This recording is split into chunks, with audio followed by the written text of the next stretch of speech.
Arrange ম্যারেজের বিয়ে। মা কি হয়েছে বৌমা? বলছি আজকে দুপুরবেলাতে কি রান্না করবো একটু বলে দিন না।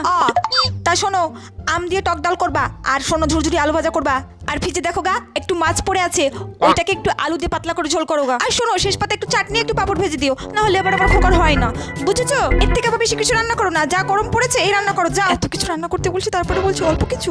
কিছু কইলে নাকি বৌমা? না মা, আমি কিছু বলিনি, আমি সব রান্না করে দেবো। যাও, বেলা গড়ায় গেছে, আমি আবার ভাত খামু। লাভ ম্যারেজের বিয়ে। কি গো বৌমা, রান্না বান্না সব শিখে তুলে দিয়ে তুমি এখানে বসে বসে মোবাইল টিপছ? বেলা গিয়ে তো সন্ধ্যা হতে চললো, কখন রান্না হবে? মা আমি বাইরে থেকে খাবার অর্ডার করে দিয়েছি, রান্না বান্না কিছু করতে হবে না। আমিও তো বাইরে রান্না খেতে পারি না, ঘরে রান্না করো। হ্যাঁ ঠিক আছে মা, আপনাকে খেতে হবে না, আপনাকে আমি জোরও করবো না। আমার জন্য, বাবার জন্য, ওর জন্য, তিনজনের জন্য বিরিয়ানি অর্ডার করে দিয়েছি, আমরা ওটা খেয়ে নেবো, আর আপনি একটু আলু সিদ্ধ ভাত করে খেয়ে নিন।